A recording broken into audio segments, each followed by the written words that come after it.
Hello to all of you taking Dr. Fernelier's EPRS 7910 class. My name is Denise and I am your librarian. So please let me know if you have questions or need help with anything as you progress through the class. I did make a research guide for this class, so let's take a little tour through the guide to help you get started. You can reach the guide through a link in iCollege in your course, or you can type in this URL, which is research.library.gsu.edu/EPRS7910.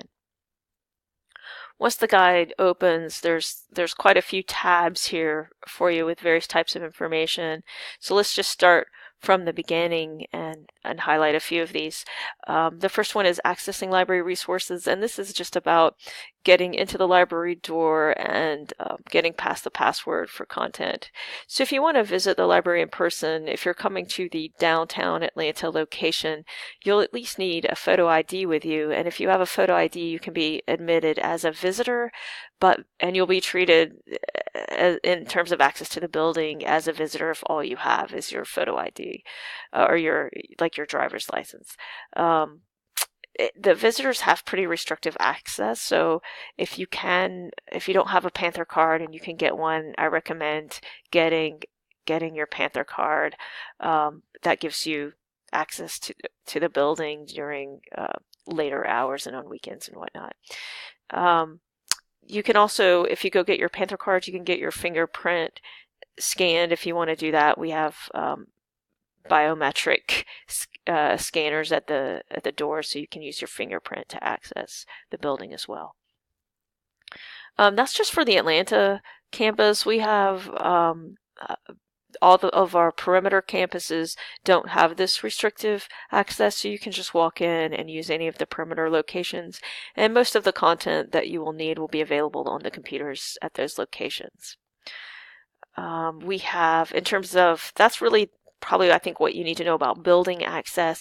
In terms of getting online access to the things that the library subscribes to, most of the time what you're going to need is your campus ID and password.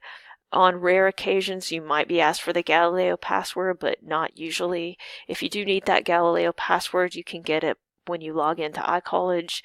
You could also get it through logging into your library account.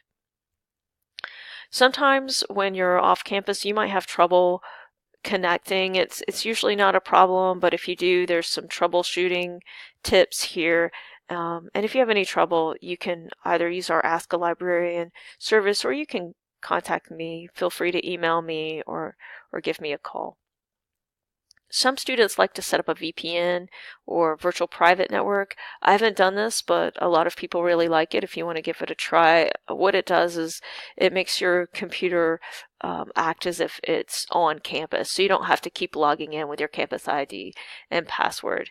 Your campus ID and password, once you log in the first time, the computer does remember you for a couple of hours, but then after that it kind of kicks you off and you have to re-log in again.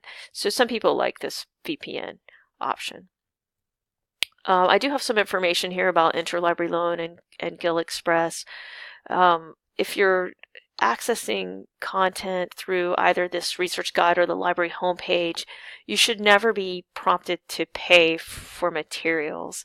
You might be prompted for an interlibrary loan request, but you should not be prompted to pay. But I know sometimes you'll be doing some research on the open web and they might want you to pay, so don't pay. Come back to this link and request whatever you need through interlibrary loan. Interlibrary loan can get any format for you except for ebooks, and some people won't loan some kind of sensitive material. Most of the time people are requesting articles, which you'll get normally in the form of a PDF, usually within 3 days. I have gotten them same day before, so they try to be really fast with the interlibrary loan request, but it can take up to three days for articles. Books, if you have to get a book through interlibrary loan, it takes a bit longer, and it all depends on who's willing to loan. We have a service called Gill Express, and this is books only. Gill Express is a service of the University System of Georgia, so all the public colleges in Georgia are part of this program, and you can request books from any University System of Georgia school, and they can be sent for you to any University System of Georgia school. So if you live near Kennesaw and you want to get some books, you can request them through Gill Express. Interlibrary loan is different. The PDF is going to come to you online, but if you request a book through Interlibrary loan, then you're going to have to pick it up through a Georgia State University campus, so either our Atlanta campus or one of the perimeter campuses, and it's going to go to the campus that you specify when you set up your interlibrary loan account. That looks like it for how to access that initial access. Probably when you're using this guide, you'll spend most of your time on this tab, this Journals, Articles, and Databases tab. So if you click in here, what I really want to highlight is that we have hundreds of databases, but I'm suggesting that you start with these three. ERIC is the primary database for education. PsycInfo has quite a lot of educational content in it, and we also have a database called Education Source. There's some tutorials here.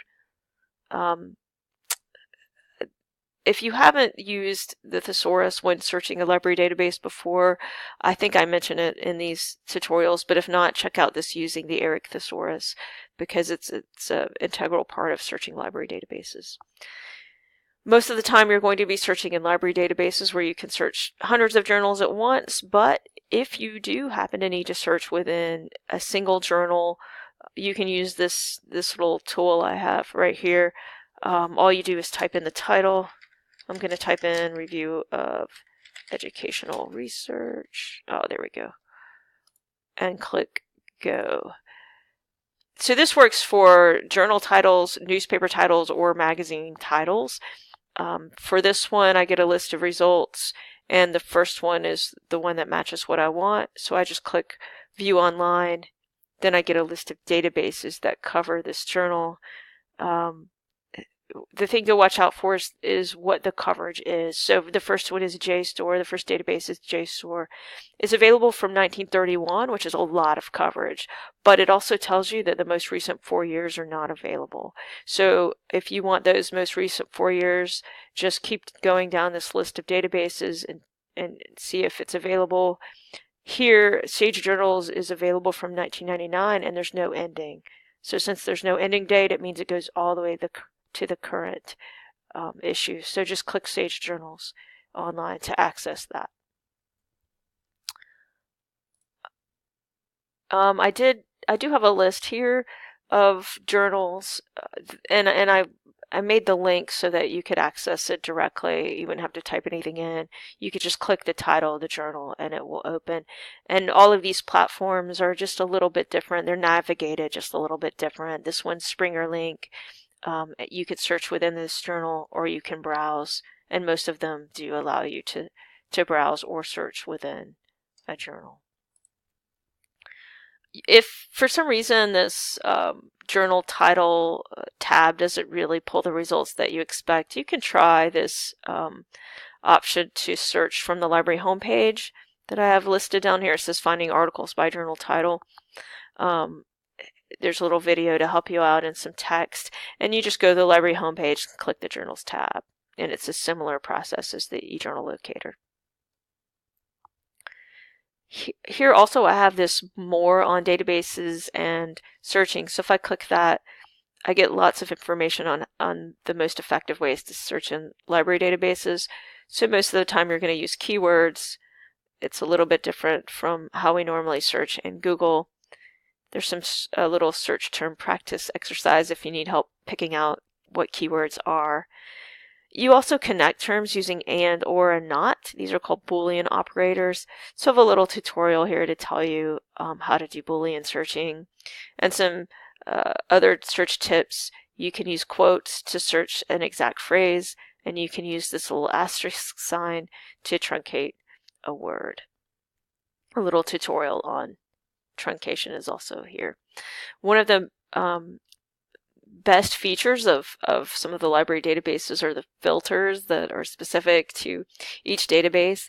And if you are looking just for empirical research, the database PsycInfo has a filter under the advanced search under methodology for empirical study. And they have lots of methodology filters, but that's the one that people use the most. If you're in ERIC and you want to limit to empirical studies, the best way to do that is to go under publication type and then choose reports research. I've suggested a few other databases and some search terms that you can use that are related to action research. Also, I recommend checking with Google Scholar. Some people love it, some people not so much, but if you are going to use Google Scholar, you can set it up so that you can search GSU subscribed content. So you get some free content that the Google Scholar will connect you to. They index a good bit of free content, but a lot of it is not free. So if you have this set up, to the right of your Google Scholar search results, you'll see the Find It at GSU button, and then you can search within the GSU subscribed content as well. Books and ebooks.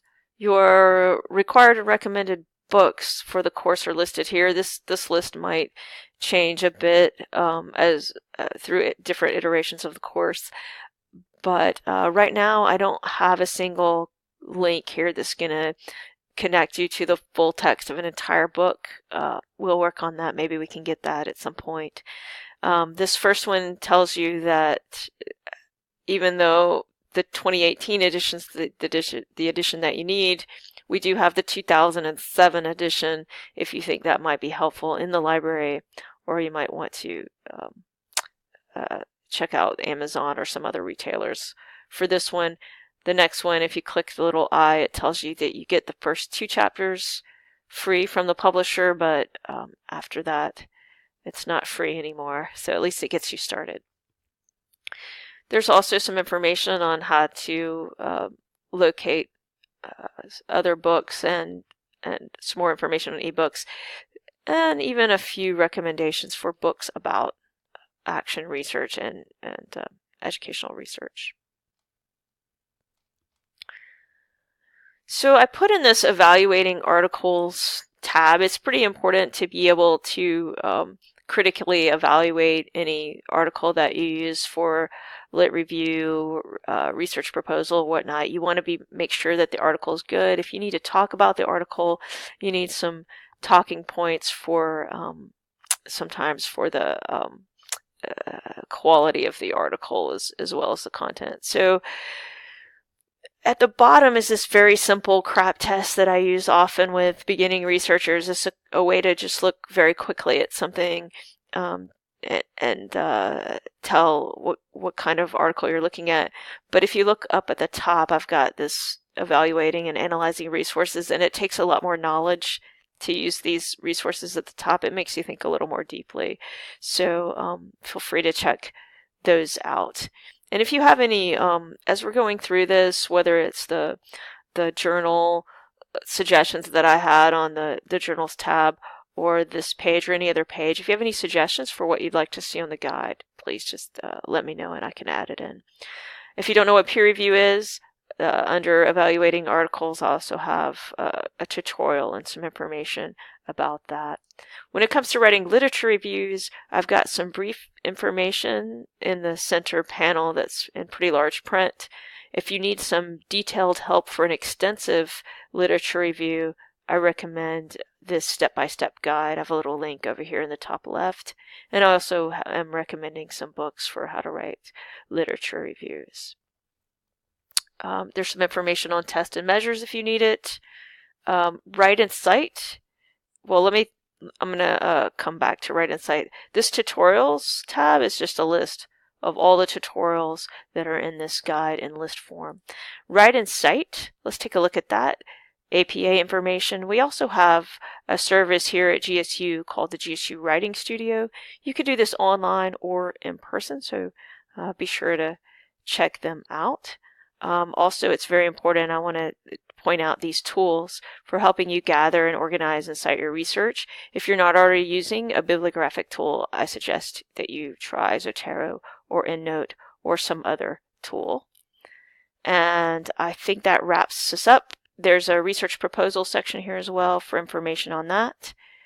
But if you need any more help with your class, please let me know.